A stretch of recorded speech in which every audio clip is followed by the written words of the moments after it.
अस्सलामुअलैकुम dear students, उम्मीद करता हूँ आप सब दोस्त खैरियत से होंगे, ठीक ठाक होंगे। डियर स्टूडेंट्स, आज के इस वीडियो में हम BSN 6 सेमेस्टर के सब्जेक्ट मेंटल हेल्थ नर्सिंग के यूनिट नंबर 5 जो कि हमारे साथ साइको फार्माकोडायनेमिक्स है, इसके आज हम पार्ट 2 को डिस्कस करेंगे और इसको समझने की कोशिश करेंगे। डियर स्टूडेंट, टॉपिक को स्टार्ट करने से पहले अगर आपने अभी तक चैनल को सब्सक्राइब नहीं किया हुआ तो काइंडली चैनल को सब्सक्राइब करें, बेल आइकन को दबाएं ताकि नए वीडियोस की नोटिफिकेशन आप दोस्तों को टाइम पर मिल सके। तो डियर स्टूडेंट्स, आज का जो हमारा नया टॉपिक है वो है mood stabilisers. Mood stabiliser usually हमारे साथ वो ड्रग्स होते हैं जिसको हम बेसिकली मूड को स्टेबल करने के लिए यूज़ करते हैं, ठीक है। तो मूड क्या है? मूड यूजुअली हम जो सोचते हैं तो वो सोच जो है जब हम फिज़िकली उसको एक्सप्रेस करते हैं, ठीक है, थ्रू एक्सप्रेशन, फेशियल एक्सप्रेशन, तो इसको हम क्या कहते हैं? इसको हम मूड कहते हैं, ठीक है। और इफ़ेक्ट यूजुअली डियर स्टूडेंट्स, हम जो सोचते हैं, हम जो महसूस करते हैं, ठीक है, तो उसको हम क्या कहते हैं? इफ़ेक्ट्स कहते हैं, ठीक है। तो यहाँ पर बात करते हैं मूड स्टेबलाइजर्स की। सो कैटेकोल्स एमीन, जिसमें हमारे साथ डोपामीन एंड एपिनेफ्रीन आते हैं, play an important role in the development of mania, ठीक है। मेनिया को डेवलप करने में हमारे साथ जो कैटेकोल्स एमीन है जो कि हमारे साथ न्यूरोट्रांसमीटर है, जिसमें हमारे साथ डोपामीन एंड एपिनेफ्रीन आते हैं। तो ये दो न्यूरोट्रांसमीटर जो है मेनिया को प्रोड्यूस करने में बहुत ज़्यादा इम्पोर्टेंट रोल प्ले करते हैं। मेनिया क्या है डियर स्टूडेंट? मेनिया यूजुअली हमारे साथ ये एक मूड एबनॉर्मेलिटी, मूड डिसऑर्डर है, ठीक है, जिसमें जो पेशेंट होते हैं वो बहुत ज़्यादा एक्साइटेबल होते हैं, ठीक है, हाइपर एक्टिव हो जाते हैं मेनिया में। तो मेनिया को काज करने में हमारे साथ जो दो इम्पॉर्टेंट न्यूरोट्रांसमीटर इन्वॉल्व होते हैं, उसमें हमारे साथ एक डोपामीन होता है और दूसरा हमारे साथ एपिनेफ्रीन है, ठीक है। ये दो न्यूरोट्रांसमीटर जो है बहुत ही इम्पॉर्टेंट रोल प्ले करते हैं मेनिया को काज करने में। इसके साथ साथ हमारे साथ सेरोटोनिन जो है ये भी कुछ हद तक जो है मेनिया को प्रोड्यूस करने में इन्वॉल्व होते हैं। The only drug currently available that can effectively alleviate the major symptoms of mania are the lithium salt. So dear students, mania के सिम्टम्स को जो है ख़त्म करने के लिए जो वाहिद ड्रग्स जो है अभी यूज़ हो रहे हैं उसमें हमारे साथ लिथियम साल्ट आते हैं, ठीक है। लिथियम साल्ट्स ये हमारे साथ वाहिद ड्रग्स है जो कि मेनिया को ख़त्म करने के लिए, मेनिया के जो सिम्टम्स है उसको कम करने के लिए यूज़ होते हैं, ठीक है। द वेराइटी ऑफ मेडिकेशन में be use in conjunction with lithium to regulate mood और स्टेबलाइज मैनिक पेशेंट, ठीक है। इसके अलावा हमारे साथ और दूसरे मेडिसिन जो है वो यूज़ होते हैं लिथियम के साथ उसको जो है कंबाइनली दिए जाते हैं और इसी तरह से मूड को रेगुलेट किया जाता है और जो मैनिक पेशेंट है उसको स्टेबलाइज करने की कोशिश की जाती है, ठीक है। Some of these drugs are benzodiazepine. अब हमारे साथ जो ड्रग्स है जो कि लिथियम के साथ दिए जाते हैं, ठीक है, तो उसमें हमारे साथ बेंजोडाइज़ेपिन आते हैं, ठीक है। इसी तरह से कार्बामाज़ेपिन्स आते हैं जो कि एंटी कन्वल्सन ड्रग्स है। इसी तरह से क्लोज़ापिन हो गए, डोपामीन रिसेप्टर एगोनिस्ट हो गए। इसके अलावा हमारे साथ लीवोट्रिप्टोफेन हो गए एंड कैल्शियम चैनल ब्लॉकर्स। ये हमारे साथ वो मेडिसिन है जिसको हम लिथियम के साथ कंबाइनली पेशेंट को देते हैं और उनके जो मैनिक कंडीशन होती है, ठीक है, उस मैनिक कंडीशन को हम स्टेबलाइज करने की कोशिश करते हैं through these drugs. Common mood stabilisers. Dear students, अब हमारे साथ जो commonly mood stabiliser drugs use होते हैं तो उसमें हमारे साथ बेसिकली दो है, ठीक है। एक हमारे साथ लिथियम कार्बोनेट है और दूसरा क्लास जो है वो हमारे साथ एंटी कन्वर्सन ड्रग्स का है। लिथियम कार्बोनेट्स में हमारे साथ जो मेंबर्स है उसमें हमारे साथ कार्बोलेट्स आते हैं, इकेलेट्स आते हैं, लिथोनेट्स आते हैं एंड लिथोटेप्स आते हैं, ठीक है। इसी तरह से अगर हम एंटी कन्वर्सन ड्रग्स में देखें तो एंटी कन्वर्सन ड्रग जो है ये हम मूड्स को स्टेबल करने के लिए यूज़ करते हैं। इसमें हमारे साथ कार्बामाजीन आते हैं, ठीक है। इसी तरह से वल्प्रोइक एसिड आते हैं और लेमोट्रिजीन्स आते हैं। ये थ्री ड्रग्स जो है, ये थ्री मेंबर्स जो है ये हमारे साथ एंटी कन्वर्सन क्लास के मेंबर्स हैं, ठीक है। इसको हम मूड को स्टेबल करने के लिए क्या करते हैं? यूज़ करते हैं। डियर स्टूडेंट्स, अब अगर हम मैकेनिज्म ऑफ एक्शन की बात करें, अगर लिथियम की मैकेनिज्म ऑफ एक्शन की बात करें कि लिथियम को जब हम एडमिनिस्टर करते हैं, पेशेंट को देते हैं, तो पेशेंट को देने के बाद लिथियम जो है इनसाइड आवर बॉडी क्या काम करते हैं, तो सबसे पहले ये क्या करता है, altering the balance of ions. Ions की जो बैलेंस है उसको क्या करता है, उसको चेंज करता है।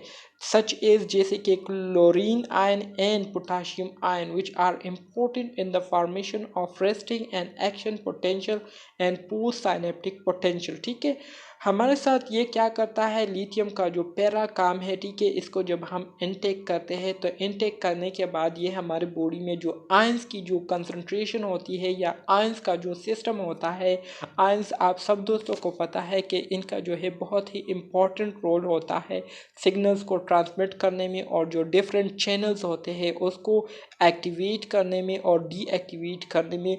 तो ये लिथियम क्या करते हैं, उन आयंस की जो बैलेंस होती है उस बैलेंस को ये क्या करते हैं, चेंज करते रहते हैं। जैसे कि इसमें हमारे साथ क्लोरीन आयन और पोटाशियम आयन आ जाते हैं। ये क्लोरीन आयन और पोटाशियम आयन जो है बहुत ही ज़्यादा इम्पोर्टेंट होते हैं रेस्टिंग और एक्शन पोटेंशियल मेम्ब्रेन को एक्टिवेट और डीएक्टिवेट, पोलराइज और डीपोलराइज करने में। ठीक है, इसी तरह से पोस्ट साइनेप्टिक पोटेंशियल को क्रिएट करने में ये आयन जो है इम्पोर्टेंट रोल प्ले करते हैं। इसके अलावा अगर हम दूसरी फंक्शन की बात करें लिथियम की, तो ये क्या करता है, altering the functioning of many transmitter. बहुत सारे न्यूरो ट्रांसमीटर्स हैं हमारे साथ जिसके फंक्शंस को ये लिथियम क्या करता है, मॉडिफाई करता है, चेंज करता है। जिसमें हमारे साथ सच एज 5-HT आ जाते हैं, सीरोटोनिन्स आते हैं, नॉर इपिनेफ्रिन आ जाते हैं, डोपामीन्स आ जाते हैं, एसिटाइल कोलिन आ जाते हैं, और इसी तरह से हमारे साथ गाबा आ जाते हैं। GABA stand for gamma amino butyric acid. ठीक है, इसके अलावा जो तीसरा काम लिथियम करते हैं वो ये करते हैं कि ये also cause a down regulation of some non-epinephrine receptor। कुछ नॉन एपिनेफ्रीन रिसेप्टर्स के जो फंक्शन है उसको क्या करते हैं, उसको रिड्यूस करते हैं। ठीक है, इसी तरह से स्टेबलाइजेस मेम्ब्रेन, मेम्ब्रेन को ये स्टेबल करते हैं, और जो पेशेंट होते हैं उसको लेस एक्साइटेबल करते हैं। ठीक है, इसी तरह से अब अगर हम एंटी कन्वर्सन ड्रग्स के मैकेनिज्म ऑफ एक्शन की बात करें, तो एंटी कन्वर्सन ड्रग में हमारे साथ जो वल्प्रोइक एसिड होते हैं ये क्या करते हैं, ये गाबा ट्रांसमिनेज को क्या करते हैं, ब्लॉक कर देते हैं। गाबा ट्रांसमिनेज ये यूजुअली हमारे साथ एंजाइम्स होते हैं जो कि ख़ास तौर पर गाबा न्यूरोट्रांसमीटर को क्या करते हैं, टारगेट करते हैं, उस पर एक्शन करते हैं। ठीक है, तो जब गाबा ट्रांसमिनेज एंजाइम ब्लॉक हो जाते हैं तो इससे जो गाबा न्यूरोट्रांसमीटर होते हैं उनकी कंसंट्रेशन इंक्रीज हो जाती है। ठीक है, इसी तरह से हमारे साथ जो कार्बामाजेपिन्स है एंड लिमोट्रिजीन्स है ये क्या करते हैं, ये सोडियम चैनल्स को ब्लॉक कर देते हैं, और इसी तरह से जो ग्लूटामेट और एस्पार्टेट की सिक्रीशन है उसको क्या कर देती है, उसको स्टॉप कर देती है। इसके अलावा ये क्या करते हैं, membrane stabilisation is probably involve. ये वल्प्रोइक एसिड और जो कार्बामाजेपिन्स और लेमोट्रिजीन्स है ये क्या करते हैं, हमारे मेम्ब्रेन को स्टेबल करते हैं, और इसी तरह से जो पेशेंट होते हैं वो फिर मैनिक कंडीशन से बाहर आ जाते हैं। इसके अलावा डियर स्टूडेंट्स अगर हम साइड इफ़ेक्ट की बात करें इन ड्रग्स की, जो हमारे साथ मूड स्टेबलाइज़र और एंटी कन्वर्सन ड्रग्स है, इनकी अगर हम साइड इफ़ेक्ट की बात करें तो many unwanted side effect including hand trimmers. ठीक है, इसमें हमारे साथ बहुत सारे साइड इफ़ेक्ट्स आ जाते हैं जिसमें हैंड ट्रिमर्स का हो जाना। हैंड ट्रिमर से मुराद आपने अक्सर देखा होगा लोगों को कि उनके हाथ जो है वो ऑटोमेटिकली खुद ब खुद जो है हिल रहे होते हैं। ठीक है, इनवॉलेंट्री, तो इसको कहते हैं हैंड ट्रिमर्स। ठीक है, इसके अलावा इंक्रीज थर्स्ट, ये जो है इसके इस्तेमाल से, इन ड्रग्स के इस्तेमाल से लोगों को प्यास बहुत ज़्यादा लगती है। इसके अलावा नोज़िया जो है उनको हो जाता है। ठीक है, वॉमिटिंग करते हैं, डायरिया उनको हो जाती है। इसके अलावा स्वेलिंग हो जाती है, वेट जो है उनका गेन हो जाता है, थकावट का शिकार हो जाते हैं, और मसल जो है उनके वीक हो जाते हैं। ठीक है, इन ड्रग्स के इस्तेमाल की वजह से। इसके अलावा जो दूसरा प्रॉब्लम इन ड्रग्स के इस्तेमाल की वजह से काज होता है वो किडनीज जो है डैमेज होते हैं। ठीक है, इन ड्रग्स के इस्तेमाल से। डियर स्टूडेंट्स, अब हम आ जाते हैं एंजियोलेटिक्स की तरफ। ठीक है, एंजियोलेटिक्स को अब हम डिस्कस करेंगे। So side and structure of action. Site of action is the GABA A receptor. ठीक है, ये जहाँ पर एक्ट करते हैं, जिस इन एंजियोलेटिक ड्रग्स का जो साइड ऑफ एक्शन होता है, जहाँ पर ये काम करते हैं, अपना रोल प्ले करते हैं, तो वो हमारे साथ गाबा ए रिसेप्टर है। ठीक है, structure of GABA A receptor. GABA A receptor की अगर हम स्ट्रक्चर की बात करें तो बेसिकली गाबा ए रिसेप्टर जो है ये 5 सब यूनिट से मिलकर बना हुआ है, जिसमें हमारे साथ 2 अल्फ़ा सब यूनिट्स है। ठीक है, जो कि गाबा न्यूरोट्रांसमीटर के साथ बाइंड होते हैं। 2 हमारे साथ बीटा सब यूनिट है, जो कि बार्बिटूरेट्स न्यूरोट्रांसमीटर बार्बिटूरेट ड्रग्स के साथ क्या होते हैं, बाइंड होते हैं। ठीक है, और एक हमारे साथ गेमा सब यूनिट है, जो कि बेंजोडाइज़ेपिन के साथ क्या होते हैं, बाइंड होते हैं। एमसीक्यूज़ के हवाले से ये इम्पोर्टेंट है। ठीक है, इसके अलावा अगर हम benzodiazepine receptors of GABA is heterogeneous. ठीक है, benzodiazepine receptor of GABA A, the GABA A benzodiazepine receptor जो है ये हेट्रोजीनियस होता है। इसमें हमारे साथ 13 नॉन सब यूनिट है गाबा ए अल्फ़ा रिसेप्टर्स के। ठीक है, बेंजोडाइज़ेपिन सेंसिटिव जो है वो हमारे साथ alpha 1, alpha 2, alpha 3 and alpha 5 है। ठीक है, जबकि बेंजोडाइज़ेपिन इनसेंसिटिव जो है इसमें हमारे साथ अल्फ़ा 4 और अल्फ़ा 6 आते हैं। एमसीक्यूज़ के हवाले से ये बहुत ज़्यादा इम्पोर्टेंट है। ठीक है डियर स्टूडेंट्स, बहुत ज़्यादा क्या है, बहुत ज़्यादा इम्पोर्टेंट है। बेंजोडाइज़ेपिन सेंसिटिव में हमारे साथ अल्फ़ा 1, अल्फ़ा 2 और अल्फ़ा 3 और अल्फ़ा 5 आते हैं, जबकि बेंजोडाइज़ेपिन इनसेंसिटिव में हमारे साथ अल्फ़ा 4 और अल्फ़ा 6 आते हैं।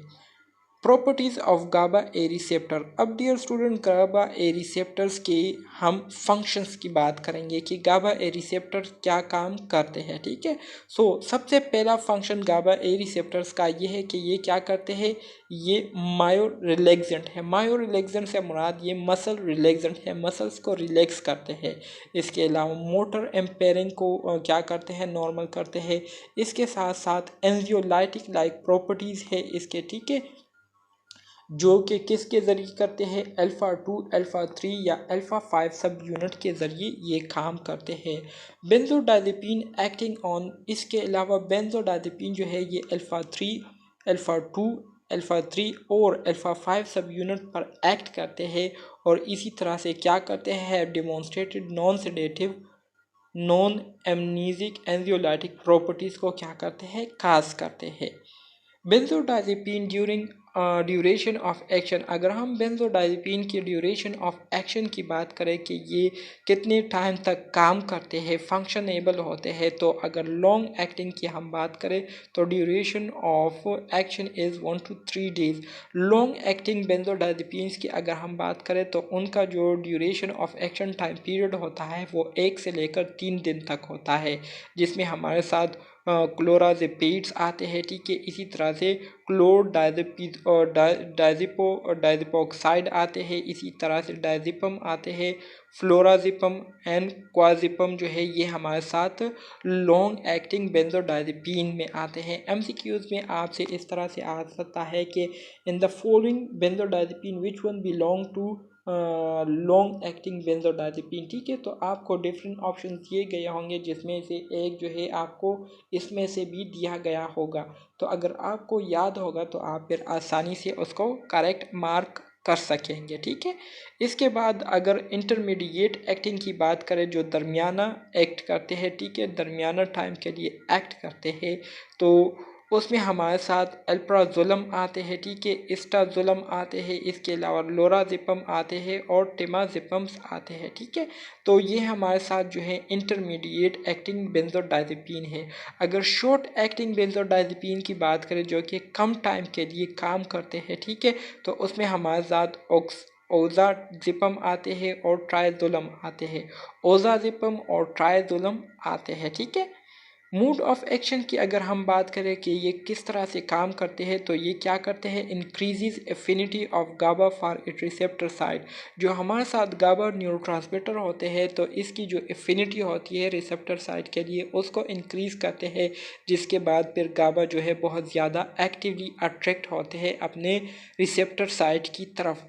इसके अलावा मोर गाबा अटैच टू रिसेप्टर, जिसकी वजह से फिर ज़्यादा से ज़्यादा गाबा न्यूरोट्रांसमीटर जो है वो रिसेप्टर साइट के साथ अटैच होते हैं। इसके साथ साथ फिर जो क्लोराइड आयन चैनल्स होते हैं वो ओपन हो जाते हैं, जिसके ज़रिए फिर क्लोराइड आयन जो है वो पास होते हैं।